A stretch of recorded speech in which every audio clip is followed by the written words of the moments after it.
Salut et bienvenue sur le podcast du blog lesdessinsanimés.fr avec à ma droite Nico et à ma gauche Manu. Et devenez incollables sur les dessins animés en tout genre. Bonjour et bienvenue sur le podcast lesdessinsanimés.fr. Vous êtes avec Nico et je suis accompagné, comme à mon habitude, de Juju Bafi. Comment ça va, Juju? Salut, ça va. Alors aujourd'hui, nous allons faire un petit podcast un petit peu spécial, car nous allons parler de notre première hentai, si nous pouvons dire que c'est un hentai, car nous allons parler de Urotsuki Doji, la légende du démon aujourd'hui. Et peut-être qu'on parlera un petit peu des OAV aussi, mais bon, on parlera surtout du premier film, je pense, n'est-ce pas, mon Juju? Oui, qui va surtout parler, je pense. Ah, bon. Moi, ça remonte à longtemps. Oui, on tu nous raconteras l'histoire qui est assez cocasse. C'est ça de Camille, je peux raconter. Bon, tu pourras la raconter si tu veux. C'est faire vite un résumé, mais c'est tout ce que je peux faire, je pense. Non, mais attends, je vais le faire, le résumé, quand même. Je m'excuse auprès de Donc, Urotsuki Doji, la légende du démon. Tout commence par une prophétie. Une prophétie qui dit que le Chojin apparaîtra un jour dans le monde des humains. Bien entendu, il faut savoir que dans l'univers d'Urotsuki Doji, il y a trois mondes. Il y a trois mondes. Il y a le monde des humains, que nous connaissons bien, c'est le nôtre, n'est-ce pas? Le monde des Jujinkai, sorte d'hommes bêtes, faisant un petit peu office de paradis plus ou moins. Grosso merdo, on va dire, hein, parce que bon. Ouais. Et n'est-ce démons. pas, le terrible monde des démons, voilà, des Makai, êtres violents et d'une cruauté sans nom, bien entendu. Justement, chacun des deux mondes, c'est-à-dire des Jujinkai et des Makai, donc le monde des démons, a envoyé, si l'on veut, des émissaires sur Terre afin de rechercher le fameux Chojin. Voilà, être qui doit justement réunir les trois mondes pour n'en faire qu'un. Voilà. Bien entendu, et vous vous en doutez bien, les démons qui sont bien contents, eux, de vivre, on va dire, le statu quo qui existe, ne veulent surtout pas, justement, qu'on retrouve le Chojin, ou en tout cas que le Chojin émerge. Et d'un autre côté, les Jujinkai qui, eux, sont plutôt d'un naturel curieux et veulent, justement, essayer, grâce au Chojin, d'établir une espèce d'équilibre, avec les trois mondes. Eux, justement, ont envoyé un de leurs plus puissants guerriers, on va dire, le fameux Amano Jiaku, qui est un personnage haut en couleur. Ils ont envoyé ce fameux Amano afin de trouver le Chojin et afin d'un petit peu constater l'émergence de la fameuse prophétie, quoi. Donc ce fameux Amano, on va le suivre un petit peu dans ses recherches. Et je crois qu'il est resté 300 ans, c'est ça? Il est resté 300 ans sur Terre déjà pour essayer de trouver le Chojin, et il en a pas trouvé trace pour le moment. Et il est en train de faire ses recherches dans une université. Et dans cette université, il pense avoir trouvé le candidat parfait, quoi. Sauf qu'il s'avérera que le candidat qu'Amano justement a trouvé ne sera pas le bon. Même si au final il aura de fortes chances de croire que c'était le bon, parce que le type va carrément se métamorphoser en une espèce de loup-garou et massacrer trois démons comme si c'était de la merde, quoi. Sauf que ce fameux loup-garou va se décomposer à cause de sa puissance, quoi. Et donc va être un échec, quoi. Jusqu'au moment où Amano va se rendre compte que le seul moyen pour un humain normal de tirer une telle puissance, c'est d'avoir eu un contact organique avec justement le fameux Chojin. Donc ou par absorption de sang ou par absorption de sperme. Mm-hmm. Et il s'est souvenu, c'est là où on arrive dans le côté hentai, attention les gars. Et il s'est souvenu justement que ce fameux élu qu'il avait choisi, qui était champion de l'équipe de basket de l'université, avait justement léché la plaie d'un curieux personnage, d'un curieux pervers, je dirais, qui n'est autre en fait que Nagumo, une espèce de jeune étudiant un petit peu obsédé sur les bords, voilà, qui n'a Dieu que pour la belle Akemi, voilà, du club de GRS, n'est-ce pas? Il y a toujours un club de GRS d'ailleurs dans les années 90. Ouais. Très curieux ça, hein. Ouais. Bande de petits coquins. C'est juste au cœur sûrement. Justement, il avait été un petit peu chahuté, je dirais, par le fameux champion de basket, qui lui avait léché justement sa plaie. Et donc c'est là qu'Amano se rend compte que, bien sûr, c'est Nagumo qui doit être le Chojin, quoi, le fameux élu, le fameux être divin, quoi. Donc il va pour retrouver Nagumo, jusqu'au moment où en fait, par un quiproquo, on va dire, la sœur de Amano, donc la fameuse Megumi, elle justement avait décidé de justement suivre Nagumo parce qu'elle pensait que ce serait lui justement le Chojin. À cause d'un quiproquo en fait, le fameux Nagumo va se retrouver écrasé justement par une voiture dans un accident de voiture, et le pauvre Amano et la pauvre Megumi se retrouvent donc du coup sans aucun Chojin au final, vu que Nagumo s'est fait écraser, et que l'autre candidat n'a pas supporté, on va dire, la transformation, enfin était un fake Chojin, quoi. Jusqu'au moment où le fameux Nagumo, à cause de son accident qu'on avait laissé pour mort, fait une résurrection ô combien dantesque en se transformant en gigantesque démon à tentacules, mais géant. Vous voyez Godzilla, c'est un peu ça, sauf que c'est un démon avec 8 tentacules. Et c'est là où Amano va enfin trouver le fameux Chojin. Nous vous laissons justement découvrir la suite, si vous n'avez pas vu ce fabuleux classique de l'horreur fantasy porno hentai du Japon. C'est ça. Car il vaut le coup quand même d'être vu. Même s'il est très controversé, et a été très très controversé, surtout à l'époque où il était sorti, n'est-ce pas? Il a un petit peu donné, malgré tout, du grain à moudre aux anti-Japanimation de l'époque, qui étaient fort nombreux, surtout suite au scandale du Club Dorothée, n'est-ce pas? Ouais. Mais il n'empêche que ça reste quand même un univers et une œuvre qu'il faut quand même avoir vu, parce que Ouais, quand même scénar. parce que voilà, justement, il y a un scénar. Ce n'est pas qu'un hentai, hein. Moi je trouve que il y a plusieurs genres justement, il y a tout, du gore, il y a de tout. Voilà, qui sont mélangés, hein. C'est horreur, fantasy, pornographique,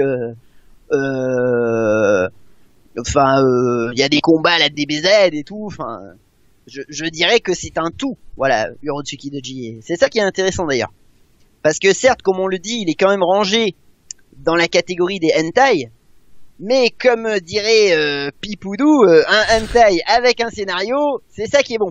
Voilà, c'est ça. Sur ce,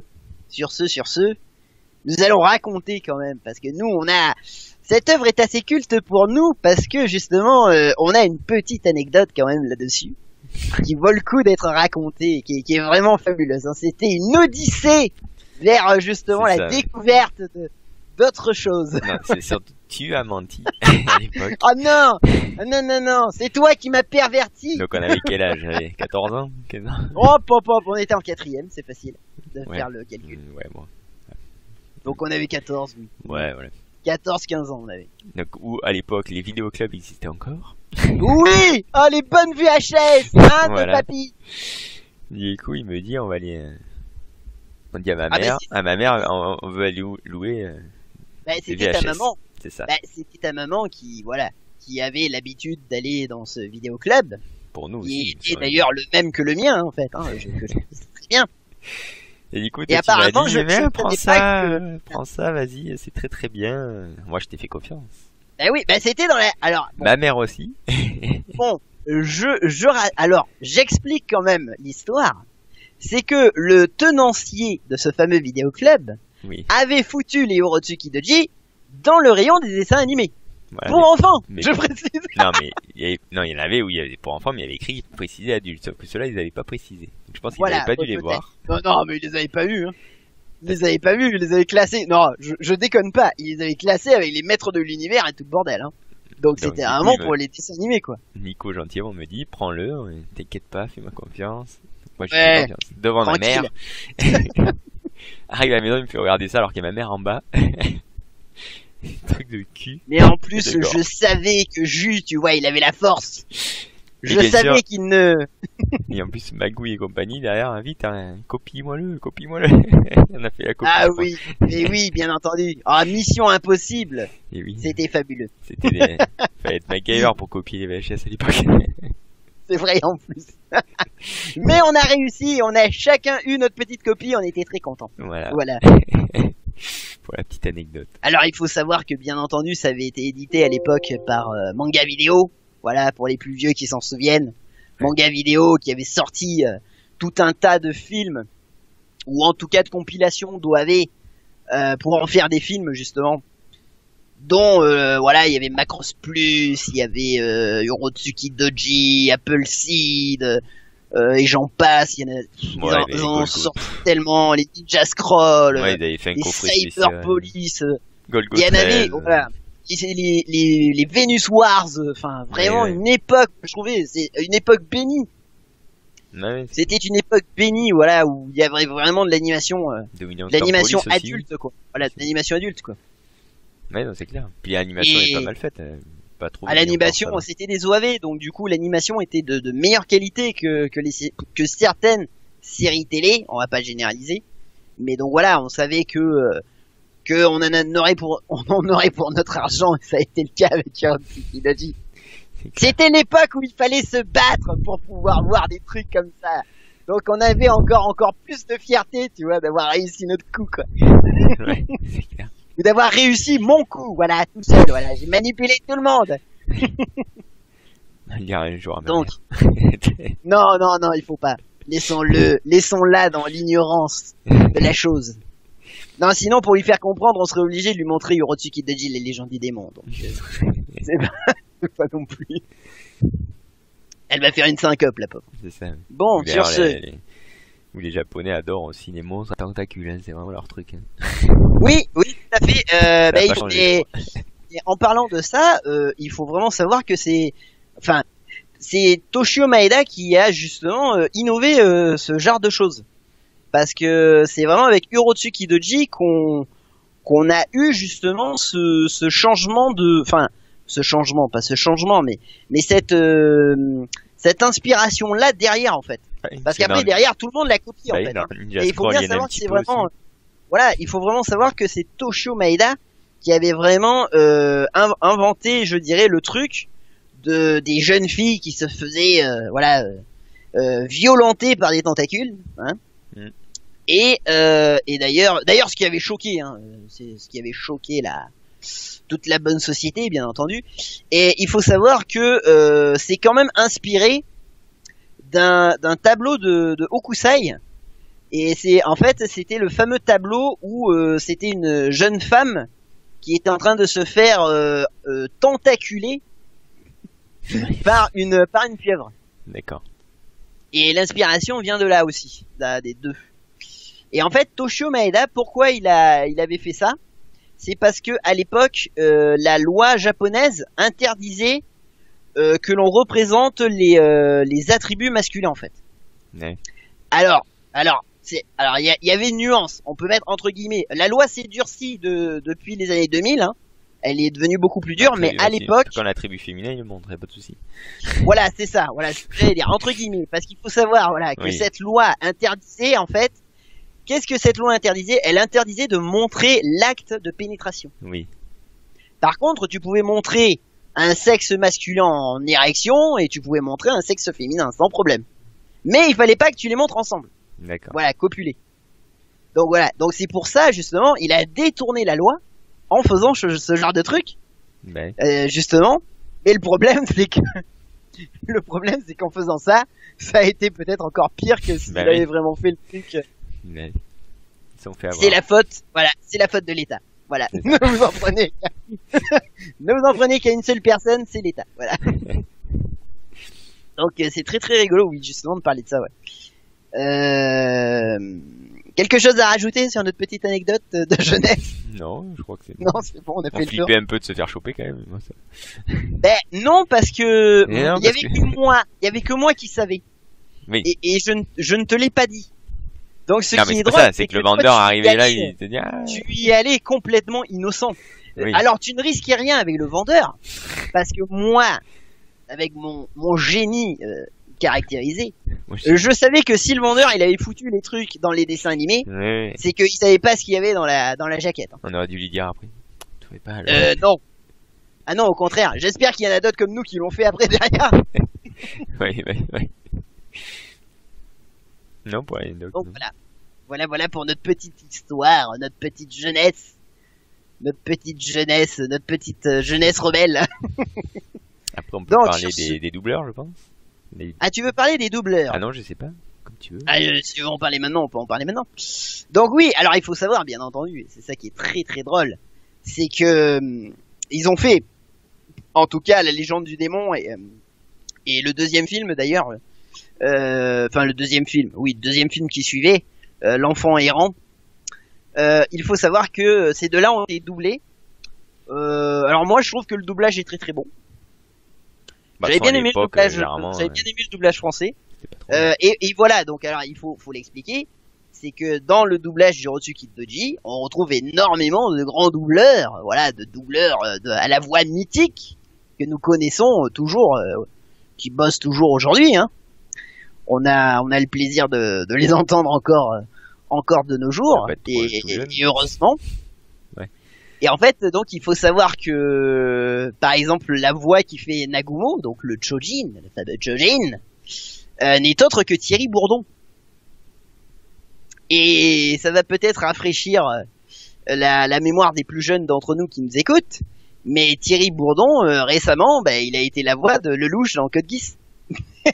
Ouais. Voilà. Moi, je le connais plus parce que j'adore sa voix, Thierry Bourdon, et je le connais parce qu'il faisait justement le doublage de Théo dans Théo, la batte de la victoire. Donc, c'est vraiment un doubleur que j'adore, moi. Que sa voix, de toute façon, elle est faite pour les jeunes premiers, quoi. C'est vraiment, il a vraiment une voix de protagoniste par excellence, quoi. Il a doublé aussi dans Hunter x Hunter, d'ailleurs. Ah, d'accord. Ouais, c'est lui qui double Wing, je crois. D'accord.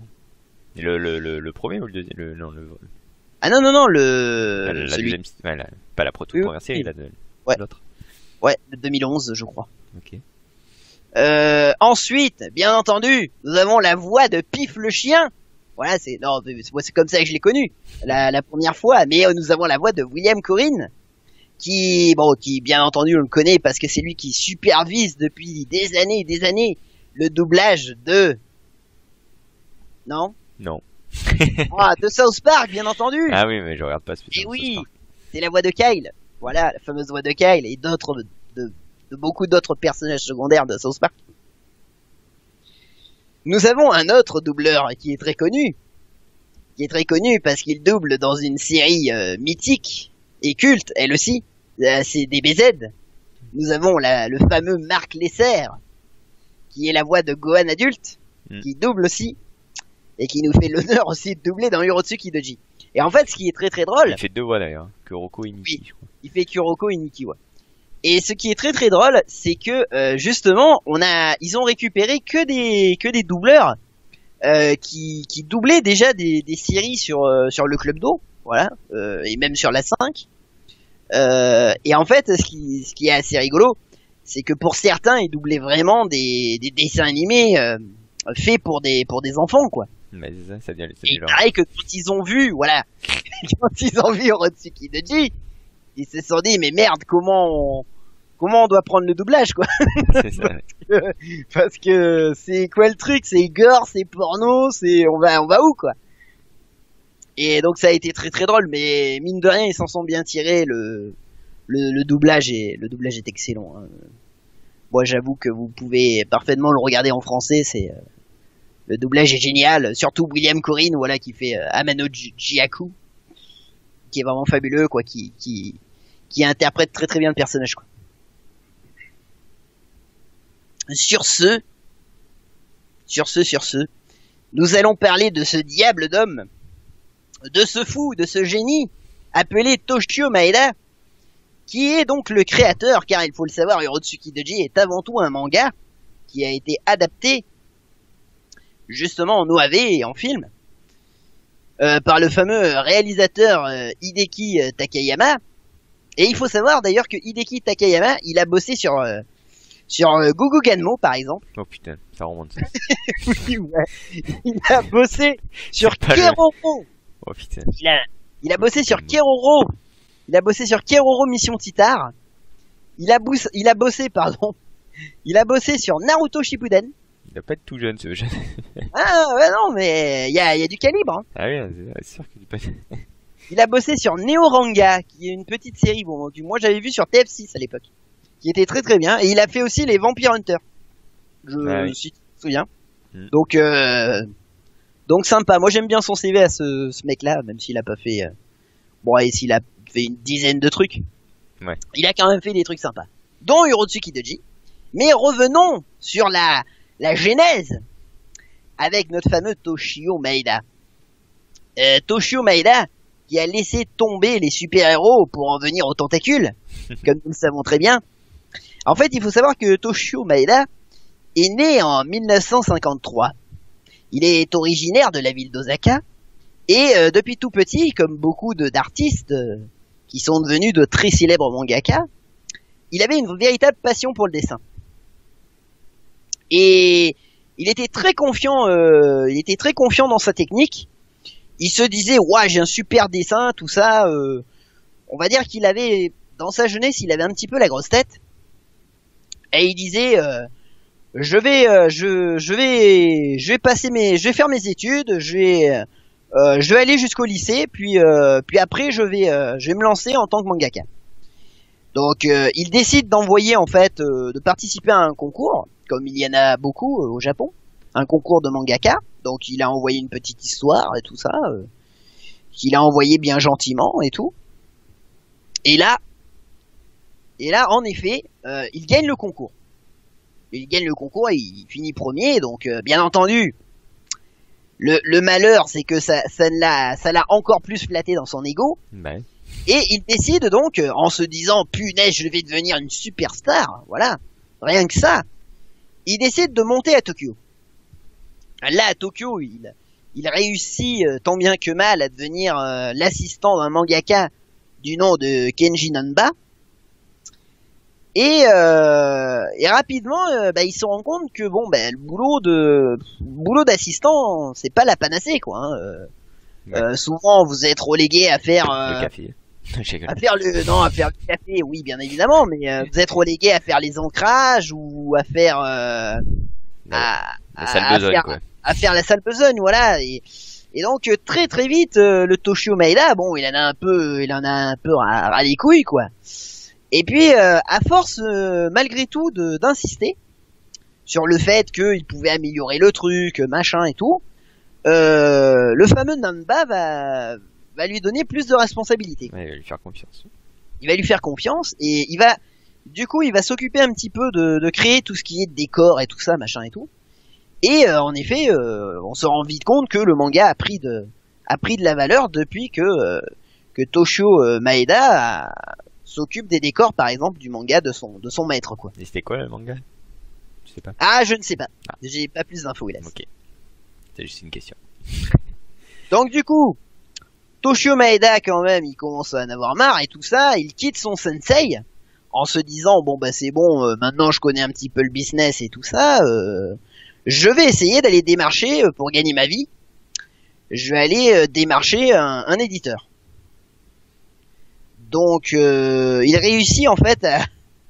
Donc du coup il va un petit peu au plus facile. Parce qu'il réussit à démarcher un éditeur en fait, qui est un éditeur en fait de manga porno, quoi, de manga érotique en tout cas à l'époque.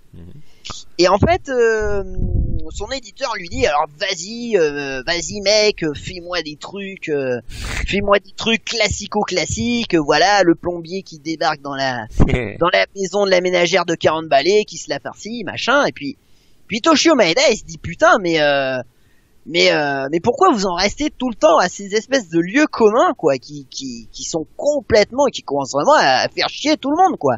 Essayez un petit peu l'originalité, tu vois.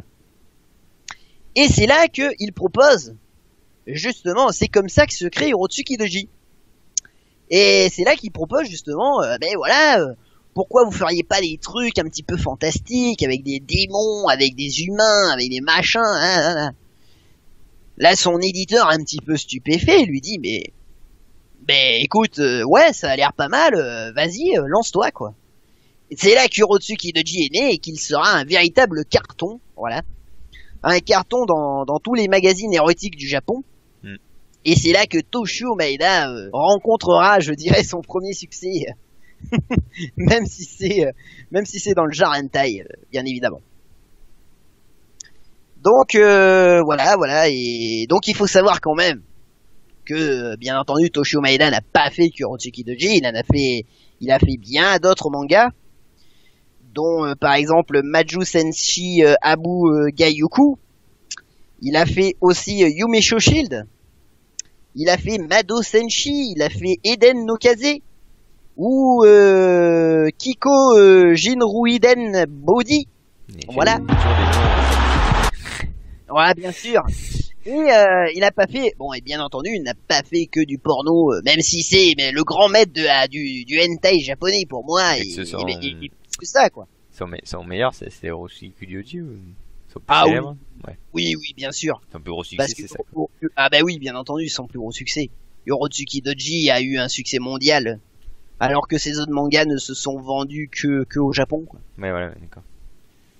Donc il faut savoir que le pauvre homme en 2001 a été victime d'un terrible accident de moto. Ah merde. Ouais, il a un petit peu mis fin à sa carrière, hein, parce que il a eu de très très graves problèmes de dos derrière une très longue convalescence. Il disait lui-même il arrivait même plus à soulever des baguettes en bois, quoi, pour bouffer. Avec un. Ah oui, et donc du coup il a énormément perdu, hélas. Ah ben. Ça a un petit peu mis fin à sa carrière de mangaka et à sa mise à la retraite, quoi, bien évidemment.